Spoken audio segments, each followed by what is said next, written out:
aka Chicken Sweater class, and today we're going to talk about the sleeves. So we did the body last week. The week before that we did prep and planning. Today we're going to talk about the sleeves. So I'm going to do a slideshow first and go through all the information, and then I'm going to break off in the middle of the slideshow, well, pretty close to the beginning of the slideshow, to show you how to finish your body. If you haven't finished that last round of the body where you set aside stitches, we'll go over that first. And then we're going to go over the sleeves, which are pretty basic, but you might have to change the length of your sleeves or something. And so I want to go over how to do that in case you don't like the length in the pattern, because the pattern that I sent, all the sweaters have 18.5-inch total length sleeves, and I know not every human being has the same length arms. So we'll go over how to do that. So I'm going to share my screen and start this slideshow.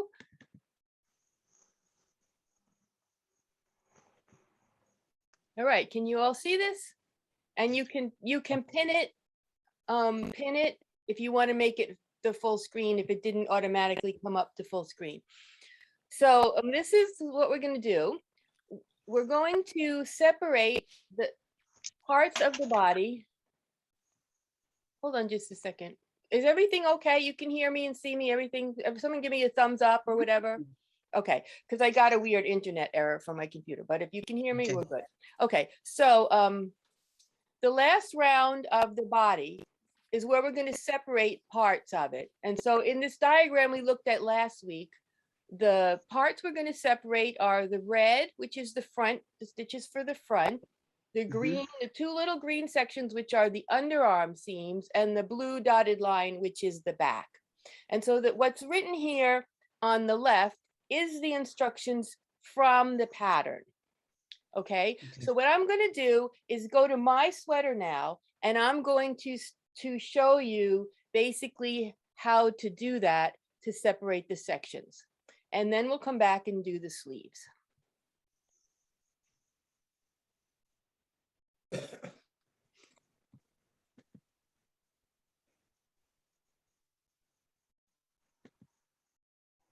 Okay, so go to my hands camera. So here you can see that I have my body. I've got the length I want, and it's been knit in the round. I'm making a cardigan, so I have this little section in the center of the front where I have my extra stitches for cutting it later. And this is my first side seam marker. Now, if you're making a pullover, you've been using these side seam markers for your end of round marker. But if you've been making a cardigan, you've probably, because that's what I told you to do, you've probably been making your end of round be in between these markers for your steek. But it really doesn't matter so far, because I think we all knit the body plain, and so there's nothing, nothing here except a bunch of stockinette stitch and the steek section. Okay, so what we're going to do is we're going to knit up to, well, we're going to finish the round. We're going to knit up to our end of round marker. Okay, and then we're going to start the next round. And following those instructions that I had there, we're going to knit the first 5 stitches. Okay, and then we're going to pause for a minute. So the 5 stitches before and after this side seam marker are the underarm. So we got 5 we just knit, and we knit them because we want the yarn to be over here so we can keep knitting after we get rid of the underarm stitches.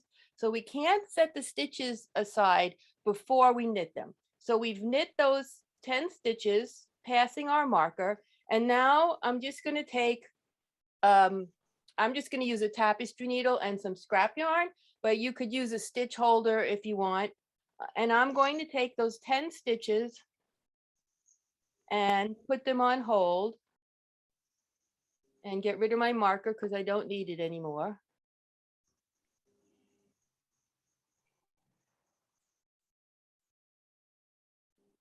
Okay, so I've got that there. So that's for my underarm seam. So now this piece in my right hand will be the red part on the drawing. Mhm. Piece in my left hand will be the blue part in the drawing. And what I'm going to do now, and I'm not going to do all the knitting because you don't need to watch me knit 100 something stitches, but I'm going to knit around to my next side seam marker and do the exact same thing I just did. I'm going to knit 5 stitches past the marker, put those 10 stitches on hold, and then knit to the end of the round. And then I'm done with the body. It says do not cut the yarn in the pattern. You can continue with this ball of yarn later when you start joining the yoke. But if you cut the yarn and want to use the end of the ball of yarn you're already working with to start your sleeve, it's no big deal. So that's not really important. But if you leave the yarn that you have and you have, a chunk left and you leave it attached to your body, you can use that same yarn when you start the yoke and you don't have to join a new ball, but it's not a big deal. And then after we've got all that done, we have the 2 sections separated by the 2 armhole stitches on hold. We're going to just put the rest of the stitches on hold. Now I have tons of circular needles, so I generally put them on another circular needle that's a smaller size. It's easy to slip into all the stitches. And then later, when I'm ready to knit those stitches again, I don't have to put them on a needle. I find that easier than putting them on a piece of string and then later you have to put them back on a needle. So if you've got a bunch of circular needles or a set of interchangeables, whatever, you can use a needle that's smaller and just slide it in, use it as a holder for those stitches. And you can put them all on one big one, or you can put the front and back on separate ones. It doesn't matter. We just want to put it away now because we'll do the sleeves and then we'll come back. Okay, so I'm going back to any questions on that before I go back to the other part to talk about the sleeves? I've got one. Yeah, go ahead. Does it matter the size of the sweater on how many stitches you should? Oh, yes. Is it always It'll say 10? no, it'll say in your pattern. If you're working from the pattern I sent, it'll say in the pattern. If you made up your own pattern or adjusted the size, it's in that percentage diagram. Tells you what percentage of your total number of stitches to use for Right, but the pattern that Oh, you yeah. gave us says to slip 5 and then the last 5. It Right. doesn't have it So depending on the in size. So is it always pattern, 10? I did them all on the same. But if you would like to, change that, you can use that percentage system that's in the book. And on the larger sizes, if you want to make a bigger underarm seam, you can. That'll make it like less looser in the underarm section. So you definitely can make that a little bigger if you want to. Yeah, some patterns will have it all the same, just 5 and 5, 10 stitches on each side. And some patterns will be, slightly different, maybe from 10 up to 14 or something, depending on the size and the gauge and so forth. So either way, it's up to you, but it will be a little bit looser in the underarm area on the larger sizes. So if you like that looser fit, kind of like a sweatshirt, then you'll want to figure out that percentage and make it a little bigger. Thanks for asking that. Any other questions? So, yeah, just sort of on the same topic there. I did the calculations for my pattern to adjust it. Okay. I got underarm stitches should be 8. So is 8 the total? So where it says 10 in the pattern you provided, I would put 8 instead. Is that correct? What size are you making? Sorry? What size are you making? In the book, I use the calculation spreadsheet. Right.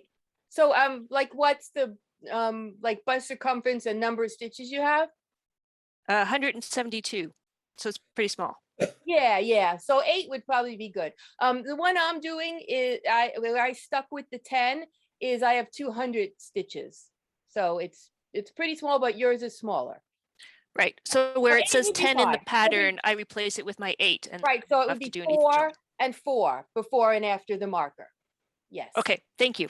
Sure. Anyone else? Okay, remember, you can always ask questions later while we're still on the call, or email me anytime if you think of more questions about this later.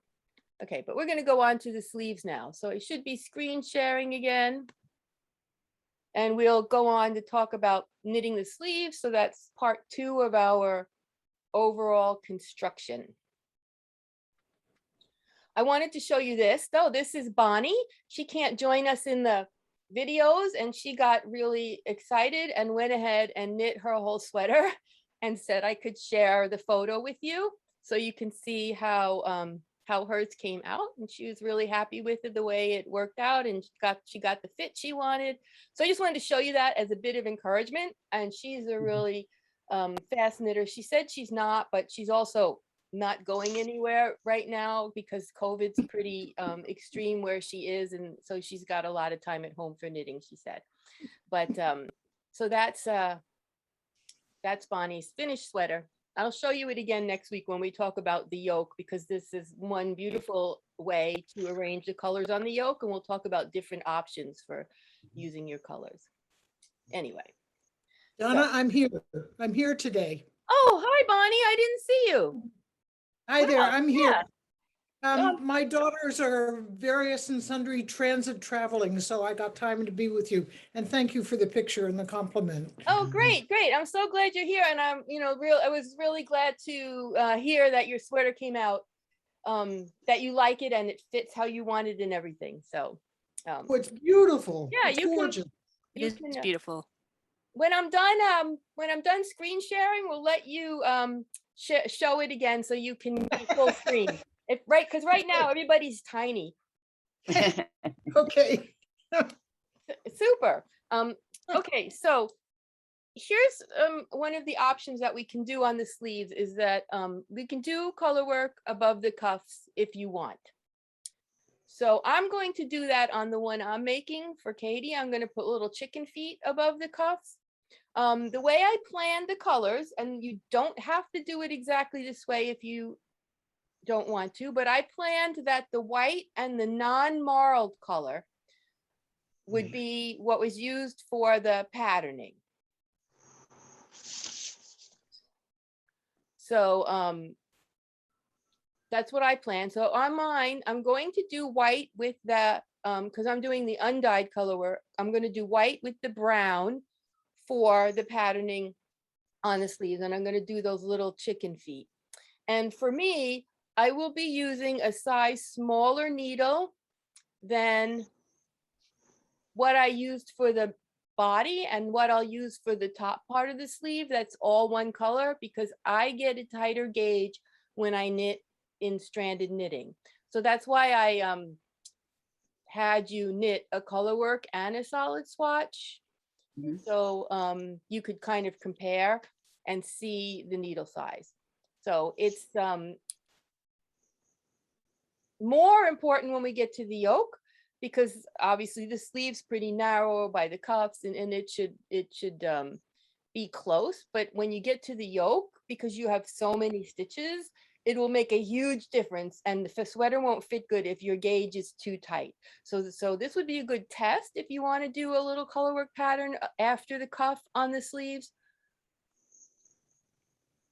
to try your different needle size on it. But it's okay if you don't want to. The sleeves can be just solid again, and you can use your swatches for figuring out what needle size. And I'm guessing a lot of you have already done color work knitting before, so you have a pretty good idea. Maybe all of you have a pretty good idea if you're going to need to change needle sizes for your color work, because we get to know our self as knitters.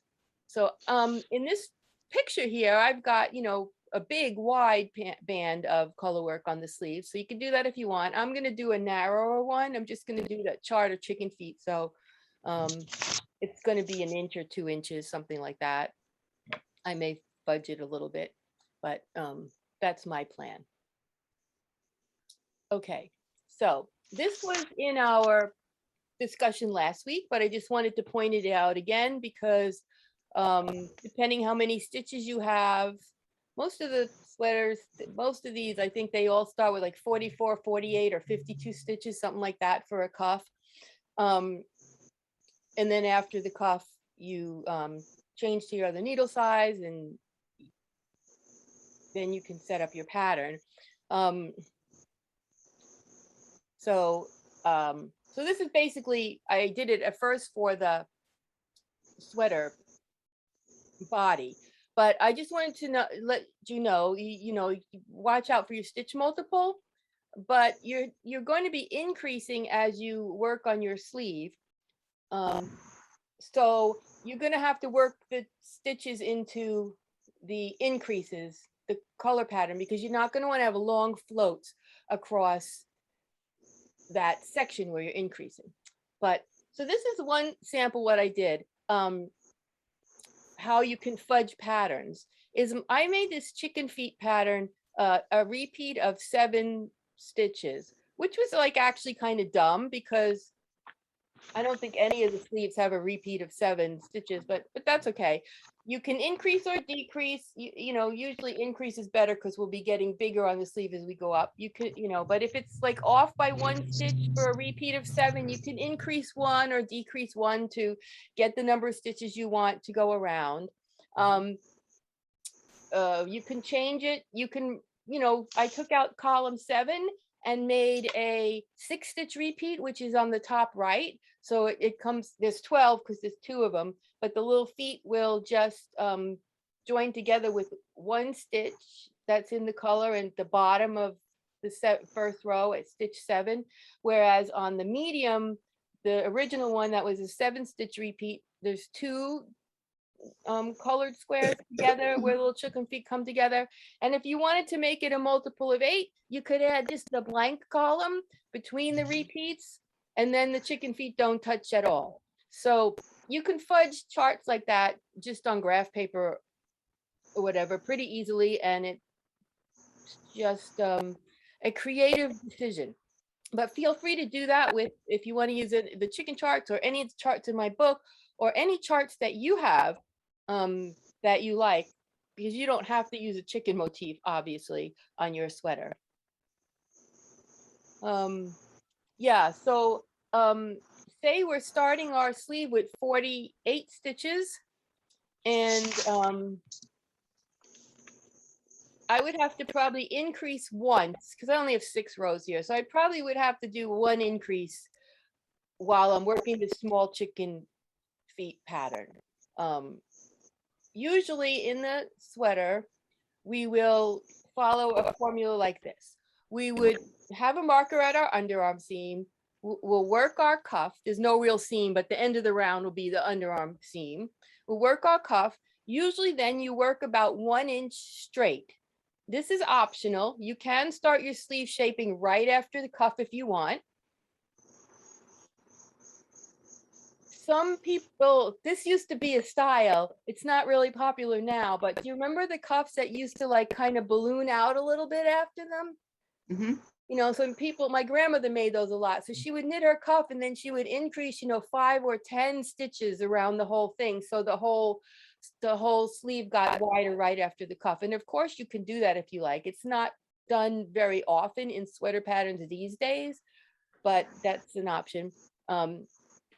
And then you're going to increase regularly until you have the desired number of the stitches. And usually there's about 1 inch without shaping at the top of the sleeve. So that's just the basic overview of how it works.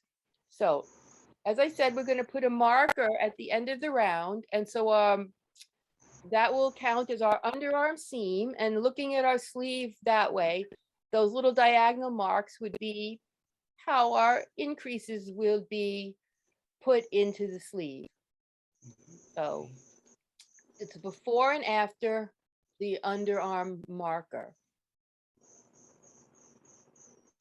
Okay, and so what I usually do is knit one, make one, go all the way around to one stitch before the marker, make one, knit one. So I like my increases to be a little bit away from the marker. Sometimes I might even do knit two, make one, go around to 2 stitches before the marker and make it 2 stitches away from the edge. This is not so important when you're working in the round because there's no seaming, but I really like to have 1 or 2 plain stitches on the edge if I'm seaming. So if you're ever making a sweater flat and it doesn't tell you exactly how to do the shaping, do your shaping 1 or 2 stitches away from the edge, and that gives you a really straight 1 or 2 stitches of stockinette stitch at the edge for making seaming easier. For in the round, if you're going to be using the make one increase where you lift the bar and then knit into the back of it, or do it the opposite way for make one left and make one right, obviously you need at least one stitch between the 2 increases. So I just balance it out by doing 2 stitches, 1 on each side of the marker, to keep my increases separate, because you can't really do 2 of them in one spot without making a fairly big hole, and we don't want that. So and then I just have a note here. If you're working a color work chart, like say all the way up to the elbow, you'll have several increase rounds as you go, and so you will need to do something with the colors in that increase section. You'll have that little triangle of increases because you don't want to end up with a really long floats going across that section where you only use one color. So if anyone is doing that, if anyone ends up making a really large color work section on the sleeve and you need help deciding what to do, please email me and I'll work on a chart with you. We'll just chart out like what you want to do if you don't have an idea of how you want to work that section. Okay, so this is our pattern. And this is, I copied and pasted from the pattern. So this is what you have in the pattern. After the cuff, it says you change to your larger needles. And this is the instruction, increase 1 stitch at the beginning and end of the 5th round. So that means you've gone about an inch or almost an inch without shaping, right? Because you're not increasing till the 5th round. So we've got that little almost an inch there. Assuming you have 7 rows to the inch, it's almost an inch. Then increase every 8th or 6th round, depending on your size, up to a certain number of stitches. And then for medium and large, it's got increase every 8th round. You've been increasing every 6th round. Now you're going to increase every 8th round a couple times. I'll get into the logic of where that comes from in a second. But that's the pattern. So we're going about almost an inch straight. Then we're going to start increasing every 6th or 8th round, more or less, until we have the number of stitches we want. And then we're going to work straight until the sleeve measures 18.5 inches. So in this case, the smaller sizes will have a shorter straight area, possibly. It may be not exactly an inch. It depends how close your row gauge is. You might need an inch and a half, a half an inch, but you just want to work till that's the length. But really, we want to work till our desired length. So here's what we might have. We might have 3 people making, say you're making the same size sweater, but you want different length sleeves. So the cuff and the top of the sleeve, those circumferences don't change if you're just changing the length. What changes is that part in the middle where we have the increases.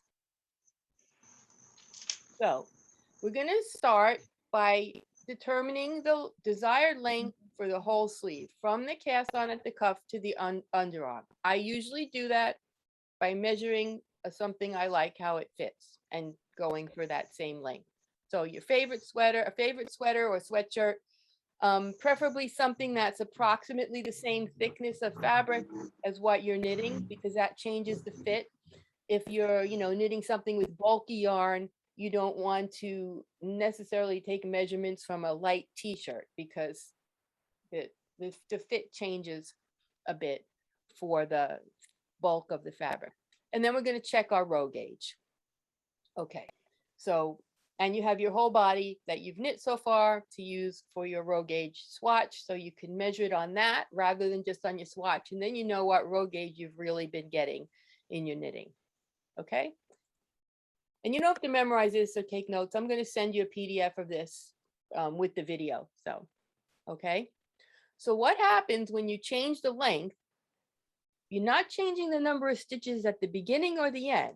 So all you're changing is how many plain rounds you do in between your increases. So in that example, in the pattern, say I'm making the size medium and it said do every 6th round increase until I have the stitches.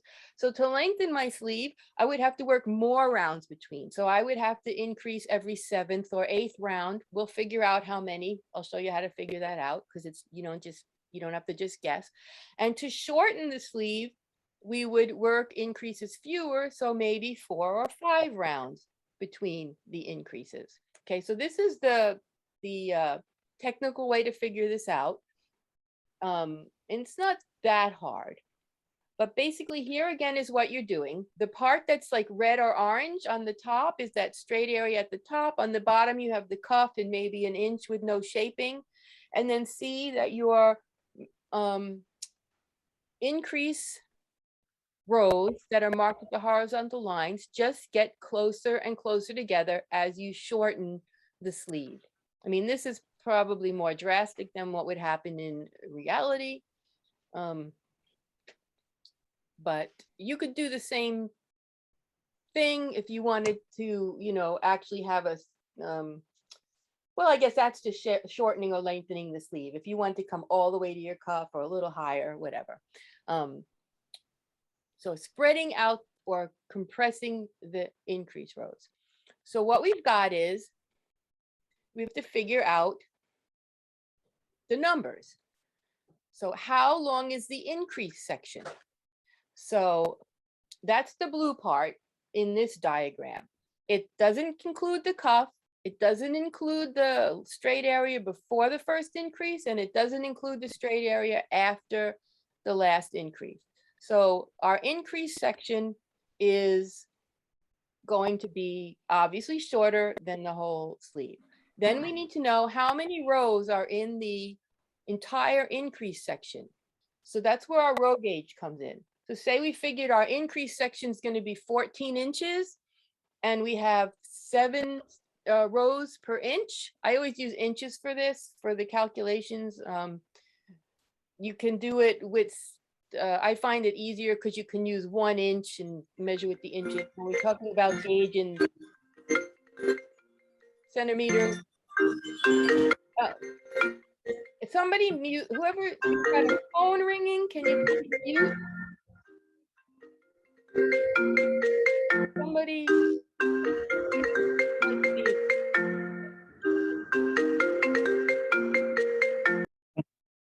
All right. I guess I have power to mute everyone.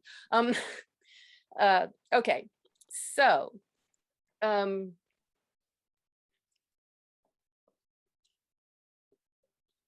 you're going to multiply your row gauge per inch by how many inches long that increase section is. So it would be 14 times 7 in the example I'm making up. Okay, then how many increases do you need? Well, say you start the bottom of your sweater with 44 stitches and you end at the top with 74 stitches. You've increased 30 stitches, right? But remember, every increase row, we have 2 increases before and after that side seam, underarm seam. So we're going to divide that by 2. So if I need 30 increased stitches, I need 15 increased rows. So how am I going to spread them out? Okay, here's an example for one of the sizes in the pattern. So the full length of the sleeve was 18.5 inches or 18.5 inches. We're going to subtract 2 inches for the cuff, and we're going to subtract 2 inches because we have 1 inch straight at the bottom of the sleeve and 1 inch straight with no shaping at the top of the sleeve. So 18.5 minus 4, that leaves us with 14.5 inches for our shaping section. Okay, that's pretty easy, right? That part's easy. And then we have 7 rounds per inch and times 14.5 inches. And that means we need 101.5 rounds. Okay, obviously we're not going to do that. So we're going to say 102 rounds. We just round it off. So we need to have our increases worked within 102 rounds. In this case, this is where I got those other numbers. We have to increase 30 stitches because we're going from 44 stitches to 74. And so dividing that in 2, because we do 2 increases on each shaping round, then we need the 15 increase rounds, okay?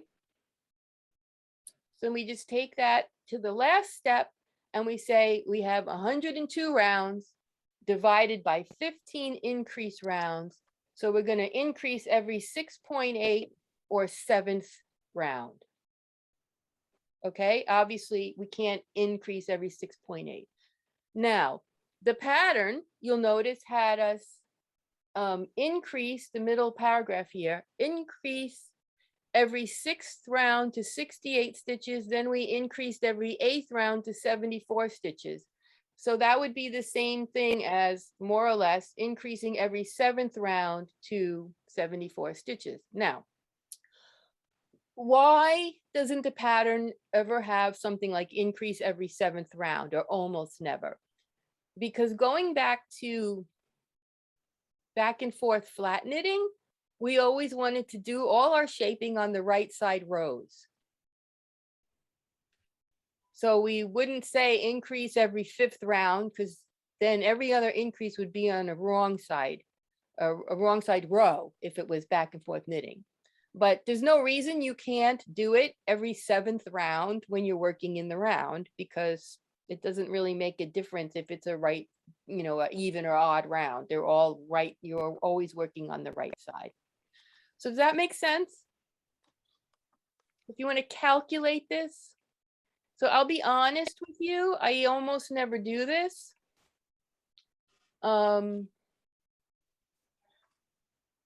I usually just pick up a number like 4, 5, or 6 rounds and start increasing at one of those numbers. Probably mostly I pick 4 out of my head.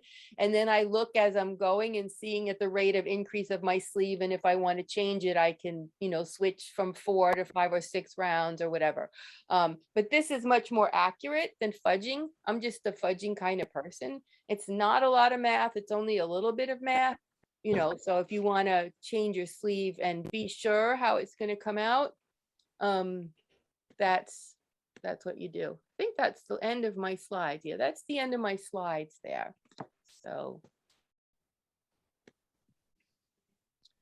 I will send you that so that you have all the information on that. And because in my book, I'm pretty sure I did the fudge version where I said, you know, knit, work 4 rounds and then decrease round or whatever. And then if it's decreasing too fast, change to decreasing every 5th round, increasing every 5th round. Sorry, I keep saying decreasing, but we're doing a bottom up sweater. So we're increasing on the sleeves. And I almost always do bottom up. So I don't know why I keep saying decreasing.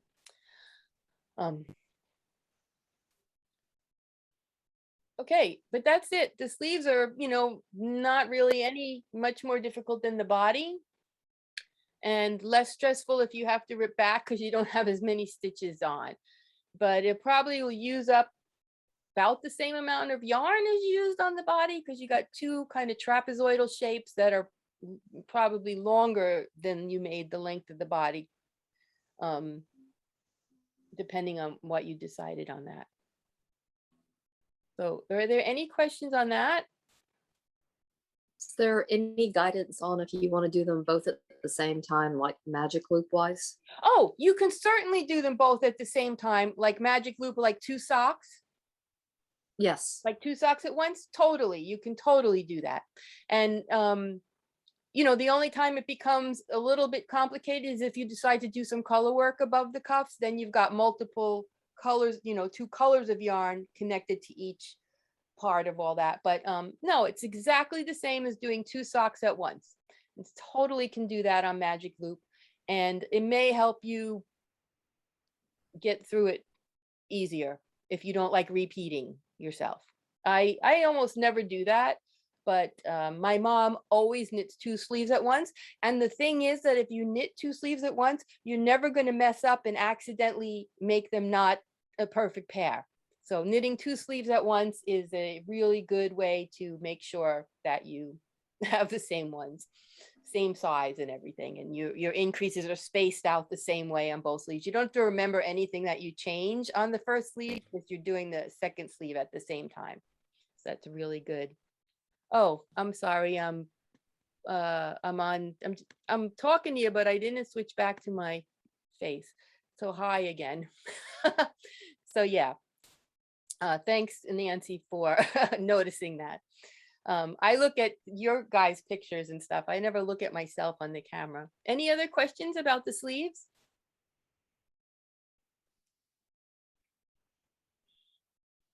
Okay, well, if you think of any, feel free to interrupt me. I just want to do a little show and tell. If you decide you like making these sweaters, this book by Kate Davies is like fabulous. I just love this book. I love Kate Davies, all of her designs and work, but this book is like so nice. It's got stuff that I like, which is background information and history. She's got all kinds of diagrams.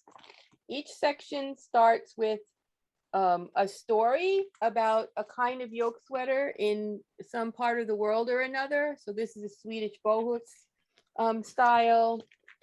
And then there's a little article about the history and some pictures of historical pieces of sweaters. And she's got an essay, an interview with Meg Swanson, because Elizabeth Zimmerman and Meg Swanson really love these kind of sweaters. And then, so there's a whole bunch of stuff in there. And then she's got patterns. So here's a cardigan. You can see the neck is kind of low, just like the one on the cover. It's not like a crew neck. So she's got some designs with a lower neck. And then she's got some designs that have no color work. So you can make this kind of sweater without color work. It's less common, maybe, than the color work. She's got even a short sleeve one. Sorry, I'm trying to figure out how to hold this so it doesn't get glare. Couple of short sleeve ones. And somewhere in here, she has 1 or 2 with a higher neckline on them. This one's interesting too, because she didn't do any color work till the last inch before the neckline. So you don't have to start your color work right away on the yoke. You can put the color work just in a narrower band further up on the yoke if you want to do that. Anyway, I really like this book. It's got a lot of history of the background of the yoke sweaters and beautiful photos and stuff. So if you want to look further into this or make more sweaters like this, that's one good place to start. Of course, we already looked on Ravelry and found tons just searching on Ravelry too. So there's no shortage of these. Also, I'm not sure if Kate does them top down or not, but there's no shortage of top down ones. You basically will be doing exactly the opposite of everything we're going to do, everything in the opposite order if you do top down, but the construction of having the yoke and the 2 sleeves and the body is all the same. Except that when you do it top down, you've already knit the yoke. So when you start the body, the yoke's hanging on the bottom of it, and the sleeves are hanging there when so you have all of that stuff hanging together when you're working on the separate pieces. I find it easier to manage when I have the 3 pieces hanging on the bottom of the one yoke knitting top up. But it's not, it's not a horrible thing either way. So That's really all I have for today. I just wanted to go over the sleeve shaping with you and make sure that you knew what to do for getting your armholes. Yeah, Ravelry has ebook of the Ravelry has an ebook of the Kate Davies book. I ordered mine directly from her, so I don't know like what yarn stores carry her things. We don't really have that many yarn stores in Vermont. I would suspect like big ones like in New York or Webb's might have it. You know, some of the bigger online stores, but I ordered mine directly from her, and there is an ebook version of it on the that you can get. Find the link on Ravelry. I think it's a Ravelry download, so you don't even have to go somewhere else. Yeah. So yeah, I have one of her other books as a Ravelry download. It's nice because she breaks it into sections, so you don't have to download this gigantic PDF. You can download parts of it. Yeah, Nancy says she's trying to not make Amazon any richer. Seriously, I use Amazon to search for stuff, but then I usually for books I order from my local bookstore, and I send them the link to the Amazon page so they can get the ISBN number and everything. But yeah, that guy has enough money, and my local bookstore owner doesn't. So yeah. So anyway, I have one question, Donna. yes, go ahead. On the sleeves, if we decide the pattern, do we use the unmarled Yes, yarn down there too? I used Like the unmarled the yarn. chicken feet? I use the unmarled yarn for the color work. Yeah. Bonnie, are you still here now? Yes, ma'am, I am. Okay, everyone pin Bonnie. I'm going to get her to hold up her sweater. Okay, hold on a sec. Mm-hmm. So if you click on her picture and click pin, it will make it full screen for you. See if I can get it. Yeah, no, that's good. So Bonnie used the unmarled and the white for the color work. So that's kind of what it looks like. You can see the color patterning is a little different, and I think it's a cleaner look than having the marled in the color work. But you can mix your colors up however you want. You also could change back to colored yarn for the neckline if you have enough left and you wanted to have like the collar not be white. You know, we'll talk about all of that stuff next week, but when we get to the yoke. But what I did on the plan was to have the white and the unmarled yarn be for the color work, and then the marled yarn be for all the plain areas. But feel free to change that if you feeling creative or you want to do something interesting, because there's so many things you can do on the yoke with whatever colors you have left. It's not something to worry about. Also, someone, Sue, I think, I can't remember. I think it's Sue that wanted to get a solid color. She wants to add 3 colors to her color work. So I'm going to dye her up a solid color to match one of the colors in her multicolor yarn. So if anyone else gets a bright idea that they want to do that, I'm certainly happy to dye up a skein of solid yarn in the color you want to match what, be pretty close match, of course. But I know what dyes I used and how much I used, so I can make a pretty close match. So if you want that, let me know, because I did hold on to all the rest of the yarn in the marled and the white for you guys. I'm not doing anything else with it till we're done, because I want to make sure everyone has, how much they need, or if you wanted to add a solid skein or something like that, or make a matching hat, that you can do whatever you want. And so I have the whole box just sitting here on hold for you guys in case you want or need any of it. So anyone else who wants a bit of solid something to include, let me know and we can email about it and get it set up. Okay. One other stupid question: the sequence of the patterning, is it across where the breasts are, would that be the chickens? and then the big chicken feet on top of that, and then the little chicken feet around the neck up this way? Probably, but we'll talk about that Okay. because the sizes have different depths of necks. And so next week, we will Mm. calculate how many rows we'll have in our sections on our yokes for each of you so that we can pick out what you want to do and decide if you want to put color work in all the sections or which patterns you want to do in each section and so forth. But that's pretty much what I was planning, what you Good, very described. good.